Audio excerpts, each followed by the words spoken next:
चंपा, चमेली, गेंदा, अड़हुल, बहुत रंग बिरंग के फूल खिले हुए थे। वह चबूतरा पर बता दिए कि गर्मी का मौसम है, बाहर में सो जाओ। रंग बिरंग के जहाँ फूल खिले हुए थे तो वह बूढ़ी माई सो जाती है। और सोने के बाद महात्मा जी जब हिंसन में नींद टूटा, जब ध्यान करने के लिए जाते तो देखते कि माई वह छटपटा रही है, करवट बदल रही है, मानो उसको नींद ही नहीं आ रही है। तो महात्मा जी गए, बोले कि माई क्या तुमको रात भर नींद नहीं आई? बोले कि नहीं महात्मा जी, अगल बगल से इतना दुर्गंध आता है ना कि रात भर नींद नहीं आई। महात्मा जी सोचते हैं कि अगल बगल से दुर्गंध, अरे अगल बगल से तो सुगंध आता है, तो दुर्गंध कैसे आती है? बोले भाई अगल बगल से इतना दुर्गंध आता, हमको नींद नहीं आई है। बोले कि माई क्या तुम गोढ़ीन है? कहते हाँ। तो तुम्हारा खोंचा कहाँ है? बोले कि बाड़ी में। ले आओ, खोंचा ले आया। बोले कि पास में रख लो। जैसे नाक के पास रखे खोंचा को, उससे जो दुर्गंध आती थे उसको सुगंध बनाता। खोंचा रखने के बाद इतना प्रकार निद्रा में चली गई कि करना क्या है, तुरंत प्रकार निद्रा में चली जाती है। तो जैसे वह बूढ़ी माई को वह मछली के पास रहते रहते दुर्गंध लेते लेते आदत पड़ गया था सुगंध के जैसे, वैसे हम आप भी इस संसार में रहते रहते 5 विषयों का उपभोग करते करते संसार में इतना अभ्यस्त हो गए हैं, वह दुर्गंध भी सुगंध की तरह बुझाता है, या गंदा शरीर भी अच्छा लगने लग जाता है। लेकिन कबीर साहब कहते हैं ये शरीर केवल गंदा ही नहीं है, बल्कि ये शरीर अनमोल है, ये हीरा से भी विशेष है। कहते हैं यह मानव तन अनमोल, देखो अंतर का पट खोल। यह मानव तन अनमोल, देखो अंतर का पट खोल। लेकर ज्ञान तराजू तोल रे, अभागा मन मारे, अभागा मन मार। कहते हैं ये मानव शरीर क्या है? अनमोल है, अनमोल। आज तक कोई इसकी कीमत नहीं दे पाई है। यह मानव तन है हीरा, मूर्ख समझे इसको खीरा। यह मानव तन है हीरा, मूर्ख समझे इसको खीरा। हमरा देख देख आवे पीरा रे, अभागा मन मारे, अभागा मन मार। कहते ये मनुष्य शरीर क्या है? कहते हीरा है, हीरा, लेकिन मूर्ख समझे इसको खीरा। आज मैं जब भोजन कर रहा था तो सलाद में खीरा भी दिया। कहीं भोज भात होता है तो सलाद में खीरा चला देते हैं, लेकिन क्या हीरा भी हर जगह होता है, हीरा भी सब खरीद सकते हैं। हीरा कोई सेठ साहूकार जो विशेष पैसे वाले हैं वही हीरा खरीद सकता है, लेकिन खीरा तो सब आदमी खरीद सकते हैं। भोज भात होता अक्सर सलाद चलता है, खीरा। कहते हैं मानव शरीर क्या है? हीरा है, हीरा, लेकिन मूर्ख समझे इसको खीरा, साधारण समझते हैं। संत महात्मा कहते हैं हमरा देख देख आवे पीरा रे, अभागा बनवा। हे अभागा बनवा, यह देख करके हमको बड़ा दुख होता है। कबीर साहब कहते हैं मोरे जियरा बड़ा अंधेसवा मुसाफिर, जय हो कोनी ओर। मोह का शहर कहर नर नारी, दुई फाटक घनघोर। कुमति नायक फाटक रोके, पड़ी हो कठिन झिझोर। मुसाफिर जय हो कोनी ओर। त्रिवेणीगंज के पास में मछहा ग्राम है, जानते हैं मछहा? मछहा में एक बाबा थे जिसका नाम था पूज्य स्वामी मोती बाबा। मोती बाबा पढ़े लिखे नहीं थे, लेकिन सत्संग ध्यान करते करते बहुत ज्ञान अर्जित कर लिए थे। ध्यान में बहुत बड़े हुए थे, जिनको जो कह देते थे उनको वह हो जाता था, जिनको आशीर्वाद दे दिए तो उनको हो जाता था, श्राप भी दे दिए तो उनको भी हो जाता था। ऐसे वह प्रसिद्ध महात्मा थे। वे कभी कभी सत्संगी से कहते थे, हे वो फलना, हमें लोग कहते थे कि बड़ा दुख है छे। तो बाबा तू लोग कहते थे किया दुख है ओ जेने जाना चाहिए उन्हें नहीं जाए छे, और जेने नहीं जाना चाहिए वो नहीं जाए छे।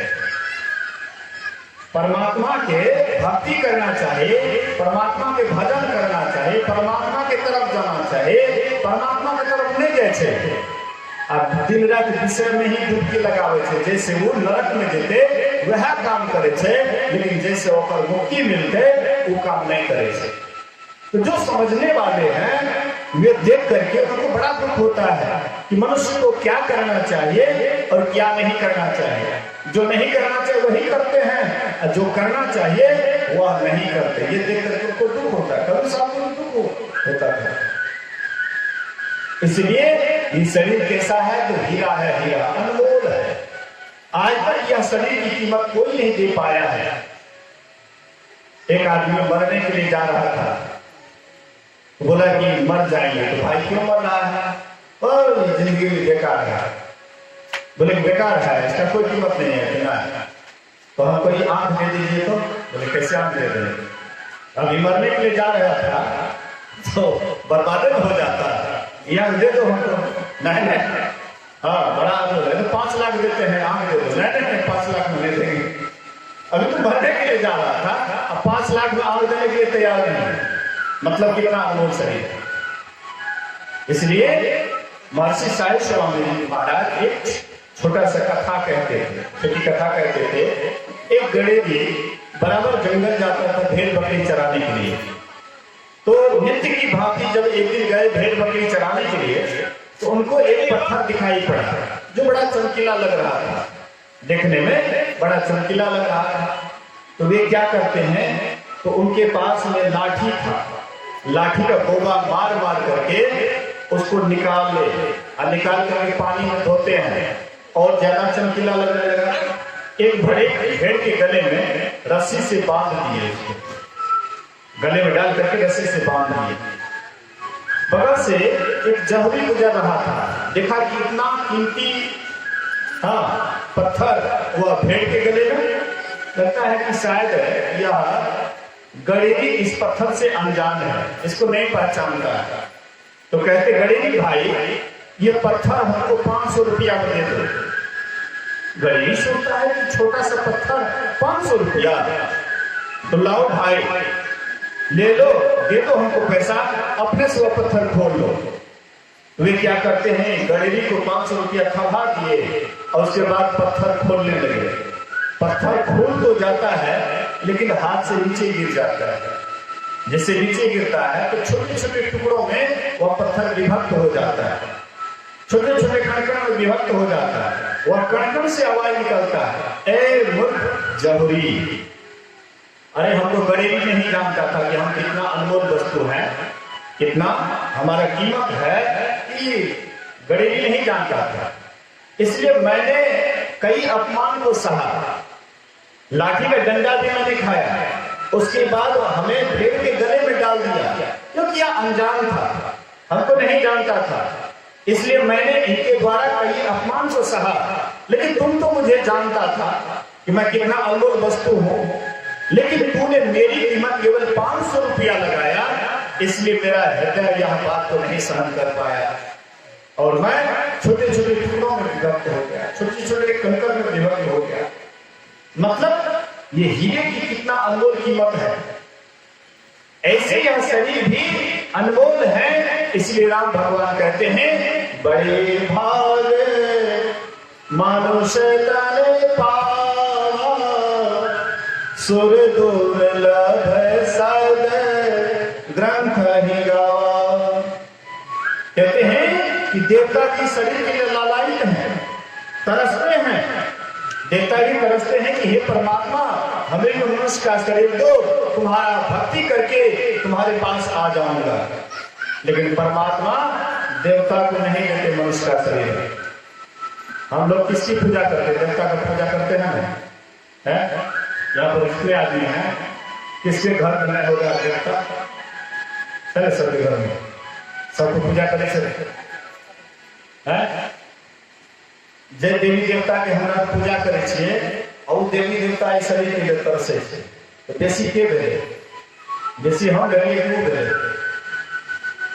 हैं जे माइट के कुम्हा के हमरा पूजे छिए गंगा जल वगैरह वगैरह लाके ओकरा जैसे प्राण प्रतिष्ठा करे छिए वो देवता ई शरीर के लिए तरसे छै हैं आ हमरा से ई शरीर मिलल छै ओकरा देव शरीर से ई मनुष्य शरीर विशेष भेले कि कम भेले विशेष भेले आ तैयो हमरा मूर्ख उठा के मूर्ख उठा के जाइ छै ओकरे तरफ वो चाहे छै हमरो ई शरीर मिले हम परमात्मा के भक्ति करके परमात्मा के पास जाए क्या कि देव शरीर से परमात्मा की भक्ति नहीं है जब भी ककरो मुक्ति मिल है तो मनुष्य शरीर में आके मनुष्य शरीर में आके जो परमात्मा की भक्ति कर लगे मन लगा के तो परमात्मा के पास चल गए तो ओकरे मोक्ष मिल गए आ जे देव शरीर में चल गए तो सगल चल गए लोहा है ना लोहा के अगर पारसमणि पत्थर से छुएल जाए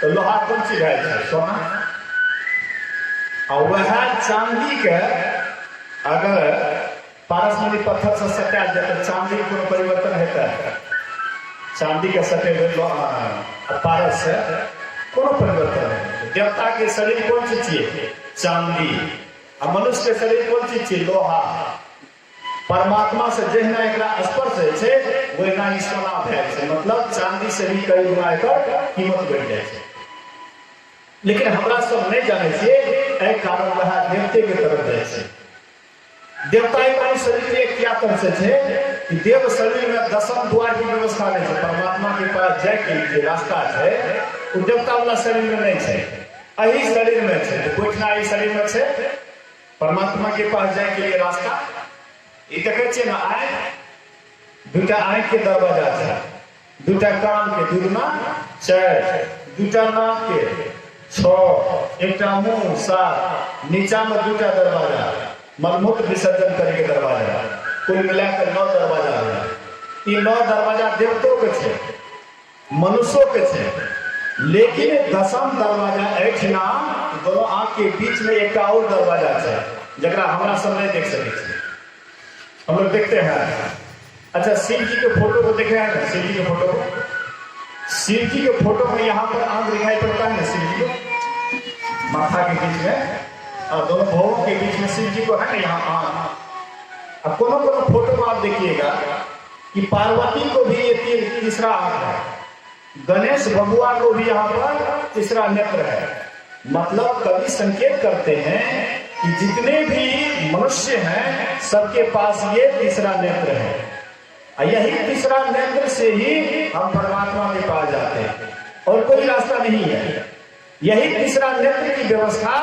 देवता वाला शरीर में नहीं है और मनुष्य शरीर में यही तीसरा नेत्र का व्यवस्था है इसलिए यह शरीर के लिए देवता भी तरसते हैं साधन धाम मोक्ष करे द्वारा पाइल जेहि पर लोक सवारा यह शरीर क्या है साधनों का धाम है मतलब यहाँ इस शरीर से आप जिधर जाना चाहें आप जा सकते हैं यही शरीर से नीचे नरक में लोग गिरते हैं यही शरीर से पाप पर पाप भी करते हैं पुण्य पर पुण्य भी करते हैं यही शरीर से है आपके यहाँ मवेशी है मवेशी का रास्ता जब खुल जाता है टूट जाता है तो नहीं देखता है कि हमारे मालिक का फसल है आके दूसरे का फसल है जो सामने में आएगा उसी को वो खाना शुरू कर देंगे लेकिन हम आप क्या करते हैं अपना फसल को बचाते हैं और दूसरे फसल को बर्बाद करते हैं बच्चा बोलिए श्री सद्गुरु हम घाती हैं हालांकि हमें मनुष्य शरीर मिला है दूसरे का उपकार करने के लिए लेकिन हम दूसरे का उपकार नहीं करते हैं लेकिन अपकार जरूर करते हैं भला किसी का कर न सको तो बुरा किसी का मत करना फूल नहीं बन सकते तो तुम कांटे बनकर मत रहना लेकिन हम दूसरे के जीवन में कांटे बन करके ही रहते हैं फूल तो कभी बनने का कोशिश नहीं करते हैं, किसी के जीवन में सुगंध तो नहीं देते हैं, लेकिन दुर्गंध जरूर देते हैं, कांटा जरूर बनते हैं, एक दूसरे का दुश्मन बन जाते हैं, मरने के लिए तैयार हो जाते हैं। लेकिन यह शरीर यही इसी के लिए मिला है। दूसरे के बेईमानी करो, ठगो, दूसरे की माँ बहन को कुदृष्टि से देखो, इसके लिए मनुष्य शरीर मिला है। कहते नहीं, इसके लिए मनुष्य शरीर नहीं मिला है। ये शरीर साधनों का धाम है। यहाँ पर आप जिधर जाना चाहें उधर आप जा सकते हैं। यह शरीर से नरक में जाना चाहेंगे आराम से जा सकते हैं। हालांकि हम लोग सब नरके की यात्रा बना रहे हैं, मन में तो गुनगुना रहे हैं कि हम स्वर्ग जाएंगे, हाँ, लेकिन दिन रात करते हैं कौन? बुरा कर्म। बुरा कर्म का बुरा नतीजा। करना है तो करके देखो, नहीं तो जो किया उसके घर में जाकर के देखो।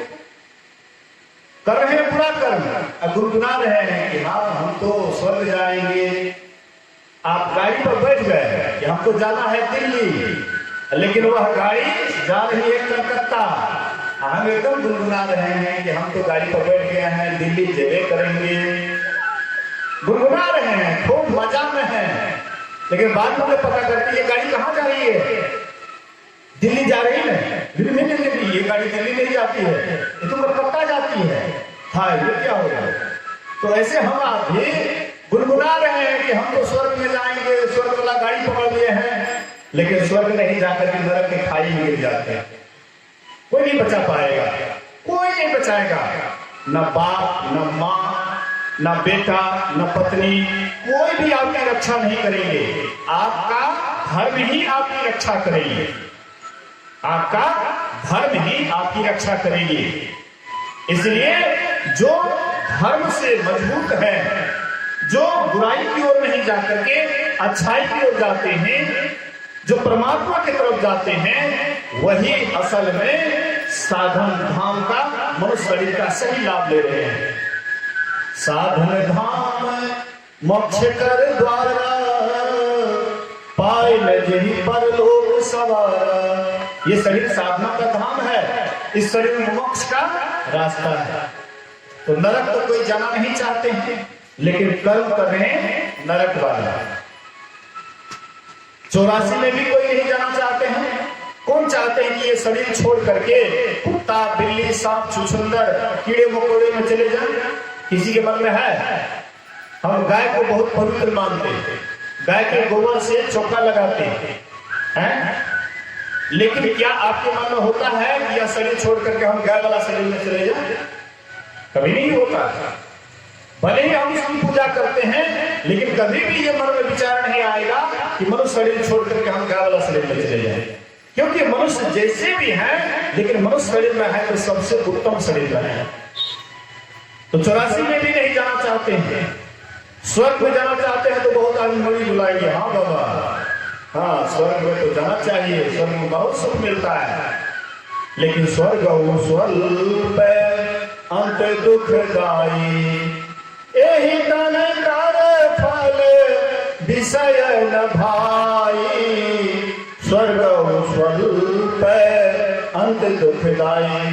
कौन कहते हैं? राम भगवान कहते हैं कि हे भाई, अगर तुमको स्वर्ग भी मिले तो वह भी तत्काल के लिए अच्छा लगता है, लेकिन बाद में वह दुख ही देता है। स्वर्ग जाने के बाद फिर नरक में धकेल दिया जाता है। आप सुख का मजा लीजिएगा तो दुख का मजा कौन लेंगे? भोज भात बनेगा क्या? एकदम पूरा हलवाई के द्वारा तेल मसाला पूरा डाल करके, हाँ, तो जो जवान जवान है उसको पचा लेंगे, जो बुढ़ सुढ़ है खाने में बढ़िया लगेगा, पकड़ करके टांग देंगे।